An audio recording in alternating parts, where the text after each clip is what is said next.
예배 시간만 되면 너무 평안하게 주무시는 할머니 한 분이 계셨답니다. 그것도 이 제일 앞자리였어. 목사님이 강대상 바로 앞에서 그렇게 고온히 주무시니까 설교를 할 때마다 설교에 방해가 됐습니다. 신경이 쓰여서. 참다 못한 목사님이 옆에 앉아있는 집사님에게, 김 집사님, 그 할머니 좀 깨우세요. 그렇게 이야기를 했더니 김 집사님이 그 할머니를 흔들면서, 할머니 그만 이제 일어나세요. 목사님이 일어나시래요. 그랬습니다.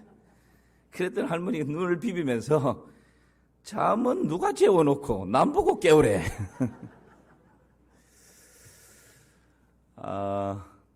여러분, 우리 예배가 이렇게 무너져 있지는 않습니까?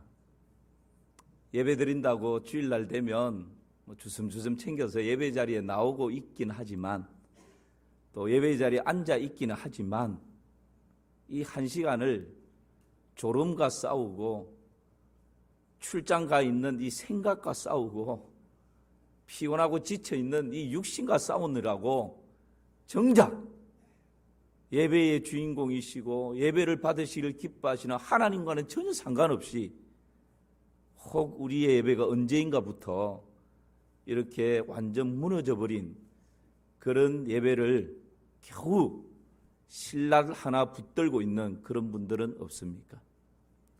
혹 지난주부터 예배에 대해서 설교를 하고 있는데 이 시간마저도 내 생각이 지금 하나님이 아닌 딴 곳에서 막 헤매고 있고, 언제 설교가 끝날까? 이제 겨우 시작했는데. 혹시 여러분 그런 분들 계시지 않습니까? 예배가 무너지면 우리의 삶의 영역이 하나하나 무너지게 되어 있습니다. 그러나 예배가 다시 세워지면 무너졌던 삶의 구석구석이 다시 견고하게 세워질 줄을 믿습니다. 그래서 예배가 생명입니다. 여러분, 내가 기분 나쁜 거, 내가 좀 속상한 거, 내가 좀 서운한 거, 어떤 일이 있어도 예배와는 그 무엇과도 바꿀 수 없고 그 누구보다도 바꿀 수 없는 것이 예배입니다. 예배를 가지고 흥정을 한다든지 예배를 가지고 무슨 딜을 한다든지, 여러분 이러면 안 돼요. 그건 하나님 앞에 불경한 것입니다. 여러분, 지난주부터 우리가 예배에 대해서 말씀을 나누고 있는데 하나님 기뻐 받으시는 예배가 어떤 예배라고 그랬습니까? 지난주에 어떤 예배였죠? 가치 있는 예배. 이 가치 있는 예배는 무슨 웅장한 오케스트라가 있고 헌금을 그냥 많이 내고 이런 예배를 말하는 것이 아니라 그랬죠. 가치 있는 예배를 하나님께 기뻐 받으시는데, 가치 있는 예배는 어떤 예배라고요? 나의 모든 삶의 영역에서 예배가 가장 우선순위에 있는 것입니다. 그 외의 모든 영역들은 상대적인 가치예요. 물질도, 직장도, 건강도, 자녀도 사실은 다 상대적인 것입니다. 그러나 하나님 앞에 나와 예배드리는 것은 그 무엇과도 비교해서 안 되고 그 누구와도 바꾸어서는 안 되는 것입니다. 이것이 절대적인 가치예요. 여러분, 하나님 앞에 나와 예배하는 것을 세상 한낱 썩어 없어질 것들과 상대적인 가치로 비교해서는 안 되는 것입니다. 그런 마음으로, 그런 삶의 가치를 붙들고 하나님 앞에 예배할 때 하나님께서 그 사람의 예배를 기뻐 받으시는 것이죠. 오늘은 두 번째, 하나님이 어떤 사람의 예배를 받으시는가? 삶의 예배를 기뻐 받으십니다. 오늘 4절과 5절 말씀을 같이 보실까요? 4절 5절입니다. 시작. 아벨은 자기도 양의 첫 새끼와 그 기름으로 드렸더니 여호와께서 아벨과 그의 제물은 받으셨으나 가인과 그의 제물은 받지 아니하신지라. 가인이 몹시 분하여 안색이 변하니. 하나님은 제물에 관심이 있는 것이 아닙니다. 그 제물이 피 있는 짐승의 제물이든지 피가 없는 곡식의 제물이든지 하나님은 거기에 관심이 있는 것이 아닙니다. 그 제물을 드리는 사람이 중요합니다. 그 제물을 드리는 사람의 인격, 그 사람의 됨됨이, 그 사람의 삶의 예배, 이것이 여러분 하나님께서 기뻐 받으시는 예배의 기준입니다. 그래서 다시 4절과 5절 말씀을 보실까요? 하나님께서 예배를 받고 받지 않는 것을 이렇게 표현합니다. 두 번째 줄입니다. 여호와께서 아벨과 그의 제물은 어떻게 하셨어요? 아벨의 예배를 받으셨는데 하나님이 여호와께서 아벨과 뭐를요? 그의 제물을. 아벨이 들은 제물만 받은 것이 아니고 아벨과 그의 제물을 받으셨다. 그리고 그 다음 부분 보십시오. 가인과 그의 뭐를요? 제물을 받지 않아요. 가인의 제물을 받지 않으신 것이 아니고 가인이 드리는 제물을 받지 않으셨다는 거예요. 그러니까 여러분, 하나님께서 우리가 어떤 형식을 가지고 예배를 드리는가, 어떤 찬양으로 하나님께 예배를 드리는가, 이것도 중요하지만 하나님께서 정말 관심 있게 보시고 기뻐 받으시는 예배는 그 사람, 제물도 중요하지만 제물을 드리는 사람이 더 중요한 것입니다.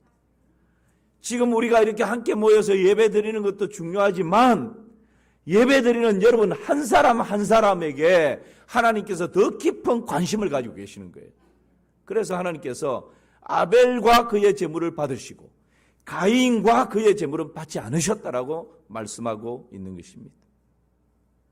오늘날에도 저 대도시에는 수만 명이 모여서 예배합니다. 저는 전국 교회에서 우리 교회의 할렐루야 찬양대와 기악부가 제일 잘한다고 믿습니다. 저 서울에 있는 대형 교회들보다 우리 교회가 최고입니다. 왜요? 매주마다 우리에게 은혜를 끼쳐주니까. 여러분, 하나님께서 만약에 저 대형 교회에 있는 웅장한 오케스트라 전공자들이 쫙 테스트 받아가지고 멋지게 부르는 그 찬양, 만약에 그런 순서를 따져서 하나님이 받으시고 그러지 않으면 거부하신다면 저 농어촌에 반주조차 없어서 그렇게 예배드리는 조그마한 교회들은 하나님 다 거부합니까? 그렇지 않다는 거예요. 하나님께서 기뻐 받으시는 예배는 여러분 예배드리는 그 한 사람이 중요한 것입니다. 하나님께서 아벨과 그의 제사를 받으셨다라고 말씀하고 있기 때문입니다. 미가서 6장 6절에서 7절 말씀 보실까요? 미가서 6장. 제가 읽습니다. 내가 무엇을 가지고 여호와 앞에 나아가며 높으신 하나님께 경배할까? 내가 번제물로 1년 된 송아지를 가지고 그 앞에 나아갈까? 여호와께서 천천의 순양이나 만만의 강물 같은 기름을 기뻐하실까? 내 허물을 위하여 내 맏아들을, 내 영혼의 죄로 말미암아 내 몸의 열매를 드릴까? 함께 읽어볼까요? 사람아, 주께서 선한 것이 무엇임을 내게 보이셨으니 여호와께서 내게 구하시는 것은 오직 정의를 행하며 인자를 사랑하며 겸손히 내 하나님과 함께 행하는 것이 아니냐. 여러분, 지금 하나님께서 기뻐 받으시는 예배가 어떤 예배라고요? 1년 된 송아지를 드리는 것, 천천의 순양을 가져다 하나님께 드리는 것, 만만의 강물 같은 기름을 드리는 것, 그것도 아니면 아브라함처럼 자기의 자식을 데려다가 하나님께 제물로 드리는 것, 그러면 하나님 기뻐하실까요? 그것도 아니면 내 몸을 순교의 제물로 불사르는데 내드리면, 내 몸을 불사르는데 내드리면 하나님께서 드디어 내 예배를 기뻐 받으실까요? 그게 아니라는 거예요. 하나님께서 기뻐 받으시는 예배는 1년 된 송아지도 아니고 천천의 순양도 아니고 만만의 강물 같은 기름도 아니고 내 맏아들도 아니고 내 몸을 불사르게 내어주는 것도 아니고, 하나님께서 기뻐 받으시는 예배가 있는데 오직 정의를 행하고 인자를 사랑하고, 여기서 인자는 헤세드입니다. 하나님의 긍휼과 자비와 선하심입니다. 이 하나님의 성품을 사랑하고 겸손히 하나님과 함께 일상에서 동행하는 것, 그 예배를 하나님께서는 기뻐 받으신다 말씀하십니다. 그래서 하나님께서 아벨과 그 제물을 받으셨다라고 말씀하고 있는 것입니다. 그러므로 예배의 장소가 문제가 아닙니다. 예배의 시간도 문제가 아니고요, 예배의 형식이나 내용이 문제가 아닙니다. 얼마나 많이 모여서 예배를 드리는가, 숫자가 문제가 아닙니다. 얼마나 멋지게 웅장하게 예배를 드리는가, 그것이 문제가 아닙니다. 하나님 기뻐 받으시는 예배는 예배 드리는 그 사람이 얼마나 일상 가운데서 치열하게 삶의 예배로 나아갔는가, 그리고 주일날 이 한 시간 하나님 앞에 나와서 참된 예배자로 서는가, 이것이 중요한 것입니다. 사랑하는 성도 여러분, 삶의 예배에 성공하시기를 주님의 이름으로 축원합니다. 일상에서 예배에 성공한 사람이 오늘 이 주일 예배에 성공할 수가 있는 것입니다. 주일 예배에 성공하는 사람이 오늘 이 교회 문을 박차고 나가면서 삶의 현장에서 드려지는 일상의 예배에 성공할 수가 있는 것입니다. 가인의 삶을 어떻게 평가합니까? 하나님이 가인과 가인의 제물을 받지 않았는데, 가인의 예배를 하나님 거절하셨는데, 가인이 도대체 어떤 삶을 살았기에 하나님이 가인이 드리는 예배를 거절했습니까? 유다서에서 이렇게 말씀합니다. 우리 같이 한번 읽어볼까요? 유다서 1장 11절 시작. 화 있을진저 이 사람들이여 가인의 길에 행하였으며 삭슬을 위하여 발람의 어그러진 길로 고라의 폐역을 따라 멸망을 받았도다. 여러분, 지금 가인의 삶을 두 가지 구약에 있었던 예를 들면서 가인은 이런 삶을 살았다, 그렇게 표현을 하고 있는데, 하나는 11절 다시 한번 띄워보십시오. 가인의 삶이 하나는 발람의 어그러지는 길로 갔다는 거예요. 그리고 가인의 삶이 고라의 폐역과 같았다는 거예요. 여러분, 발람의 어그러진 길이 뭡니까? 발람은 자기 자신의 어떤 유익을 위해서 가지 말아야 할 곳, 가서는 안 될 곳, 하나님께서 기뻐하지 않으심에도 불구하고 자기의 유익 때문에 그 길을 고집스럽게 가버린 거예요. 이게 발람의 길입니다. 고라의 폐역은 어떤 것입니까? 교만해서 하나님께서 세우신 아론과 모세, 이 지도자를 다른 사람들과 그냥 작당을 해서 그 지도자를 반역하는 것입니다. 대적하는 것입니다. 이게 고라의 폐역이에요. 여러분, 지금 가인의 예배를 하나님께서 거절하셨는데 그 가인의 삶이 어땠단 말입니까? 이 발람의 삶처럼, 발람처럼 어그러진 길을 가버렸다. 이 고라의 폐역함과 같이 그렇게 폐역한 삶으로 가버렸다. 그래서 그런 모습을 가지고 하나님 앞에 예배자로 나오는 것, 하나님께서는 그런 예배를 받지 않으신다는 거예요. 그런 예배를 거절하신다는 거예요. 그러므로 여러분, 우리가 주일날 예배드리기 위해서 나올 때 여러분 조금 일찍 오십시오. 10분이라도 예배 시간에 딱 맞춰 오지 마시고요, 조금이라도 일찍 오셔서 여러분이 하셔야 될 게 있어요. 그게 뭡니까?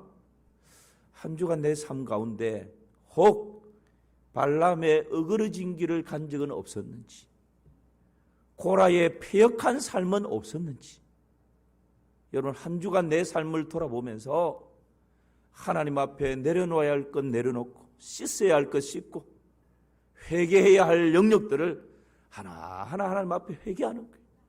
예수님의 보혈로, 그리스도의 피로 나를 덮으시고 그 보혈을 뿌리고 바르고 씻어서 하나님 기뻐 받으실 만한 그런 참 예배자로 그 시간에 여러분 회개의 시간을 통해서 정결함을 입는 것입니다. 이것이 참 예배자의 모습이에요. 오라 우리가 서로 변론하자. 너희 죄가 주홍 같을지라도 눈과 같이 희게 되어질 것이요 진홍같이 붉을지라도 양털같이 되리라. 우리가 비록 발람의 어그러진 길을 갔다 할지라도 고라의 패역한 삶을 살았다 할지라도 예배 전에 하나님 앞에 나와서 겸손히 회개하고 하나님 앞에 우리의 허물과 죄악을 다 내어놓으면 하나님께서 흰 눈처럼 양털처럼 깨끗하게 해 주시는 것입니다. 그런 모습으로 하나님 앞에 예배하며 나아갈 때 그 예배를 하나님께서 기뻐 받으시는 것이죠. 그렇다면 하나님이 아벨의 예배를 받으셨는데 아벨의 삶은 어떻게 표현하고 있을까요? 요한일서 3장 12절 말씀 보실까요? 우리 같이 한번 읽어봅시다. 시작. 가인같이 하지 말라. 그는 악한 자에게 속하여 그 아우를 죽였으나 어떤 이유로 자기의 행위는 악하고 그의 아우의 행위는 의로움이니라. 가인의 행위는 발람의 어그러진 길을 갖고 고라의 패역한 길을 갖고 가인의 행위는 악하다라고 그렇게 신약 두 곳에서 그렇게 규정을 해버려요. 그런데 하나님께서 기뻐 받으셨던 아벨은 하나님이 어떤 사람이었는가? 그러니까 여러분, 하나님께서 지금 아벨은 피를 흘린 짐승을 가지고 나에게 드렸기에 내가 그 예배를 기뻐 받았다, 이렇게 지금 말씀하지 않는 거예요. 아벨은 어떤 사람이었는가? 예배자가 어떤 사람이었는지를 신약에서 말씀하고 있는데 요한일서 3장 12절을 다시 한번 띄워보십시오. 그의 아우의 행위는 어떻다고요? 다시 제일 뒷부분에 있습니다. 그의 아우의 행위는 어땠다고요? 의로우니라. 아벨은 의로운 행위를 가졌더라. 여러분, 우리는 특별히 구별되어진 주일날 하나님께 예배드리는 이 시간을 삶의 가장 우선순위에 둡니다. 그런데 중요한 것은 하나님께서 예배자로 서 있는 나를 의롭다 여겨주시는가? 아벨의 행위는 의로운 자였다라고 하는 이 말씀은 여러분, 일상 가운데에 오직 정의를 행하고 인자를 사랑하고 겸손히 하나님과 동행하는 삶을 살았다라는 것입니다. 그럴 때 하나님께서 그 사람의 예배를 제물과 더불어 기뻐 받으시는 것이죠. 나의 일상이 아름다운 예배가 될 수 있기를 주님의 이름으로 축원합니다. 그래서 로마서 12장 1절에서 이렇게 말씀합니다. 시작. 그러므로 형제들아, 내가 하나님의 모든 자비하심으로 너희를 권하노니 너희 몸을 하나님이 기뻐하시는 거룩한 산제물로 드리라. 이는 너희가 드릴 영적 예배니라. 여러분, 하나님께서 정말 흐뭇하게 받으시는 영적 예배가 무엇입니까? 오늘 로마서 12장 1절에서 말씀하시죠. 하나님 기뻐 받으시는 영적 예배, 하나님 흐뭇하게 받으시는 신령한 예배가 어떤 예배입니까? 로마서에서는 너희 몸을 하나님이 기뻐하시는 뭘로요? 거룩한 산 제물로 드리라는 거예요. 우리의 몸이 있는 가정에서, 우리의 직장에서, 학교에서, 나의 삶의 터전에서, 삶의 현장에서 내 몸이, 내 삶이, 나의 일상이 하나님께 드려지는 산 제물, 하나님께 드려지는 예배가 될 때 그 예배를 하나님께서는 가장 영적인 예배로, 가장 신령한 예배로 그렇게 받아주시는 것입니다. 여러분, 그런 은혜가 있기를 주님의 이름으로 축원합니다. 목사에게 강단은 어디에 있죠? 예배당 안에 있습니다. 예배당 안에 이 강단이 있죠. 이 강단은 담임 목사에게 허락하신 고유 권한입니다. 여러분, 주일날 이 강단에서 여러분 그냥 설교하고 싶다고 누가 아무나 올라와가지고 설교할 수 있습니까? 없어요. 그리고 이 교회 안에 있는 이 강단에서 저 같은 목회자가 설교할 때 설교를 듣는 사람은 누굽니까? 여러분들이에요. 그리스도인들입니다. 대부분. 물론 전도 행사를 할 때는 불신자들도 오지만, 그런데 여러분의 강단은 어디에 있습니까? 교회는 목사가 설교하니까 여러분 강단이 아니고 여러분의 강단은 어디 있죠? 여러분의 강단은 여러분의 가정에 있습니다. 여러분의 강단은 여러분의 직장에 있습니다. 여러분의 강단은 여러분의 일상이 이루어지는 삶의 현장에 있습니다. 목사는 믿는 하나님의 백성들을 대상으로 이 강단에서 성경을 풀어서 말로 설교하면 됩니다. 어쩌면 쉽습니다. 다 은혜가 되면 아멘하고, 은혜가 안 돼도 아멘하고, 뭐 다 그렇게 호응을 하니까. 그런데 여러분의 강단은 녹록지 않습니다. 여러분의 강단에서 여러분이 설교할 때 대상자들은 믿는 분들이 아니기 때문에 그렇습니다. 오히려 하나님을 대적하는 자들을 대상으로 여러분이 불을 토하는 설교를 해내야 합니다. 목사는 이 강단에서 말로 설교하면 되지만 여러분의 강단, 여러분의 가정, 여러분의 직장, 여러분의 생업의 현장에 우뚝 서 있는 그 강단에서는 말로 안 됩니다. 자녀들에게 이렇게 해라 저렇게 해라 아무리 말로 설교해도 말이 안 통합니다. 여러분 직장 동료에게 이렇게 저렇게 옳은 말 좋은 말 아무리 말해도 그 가치가 바뀌어지지 않습니다. 여러분의 강단에서 여러분의 설교는 말이 아니라 삶을 통해서, 여러분의 강단에서 증거되어지는 여러분의 삶을 통해서 하나님이 드러나야 하는 것입니다. 살아계신 하나님이 증명되어야 하는 것입니다. 그래서 힘듭니다. 만만치 않습니다. 희생이 따릅니다. 여러분, 하나님께서 기뻐하시는 예배가 바로 그런 예배다라고 말씀하고 있는 것입니다. 그러므로 한 주간 삶의 현장에서 말씀대로 살아내기 위해서 몸부림치고 발버둥치는 그런 아우성이 있어야 합니다.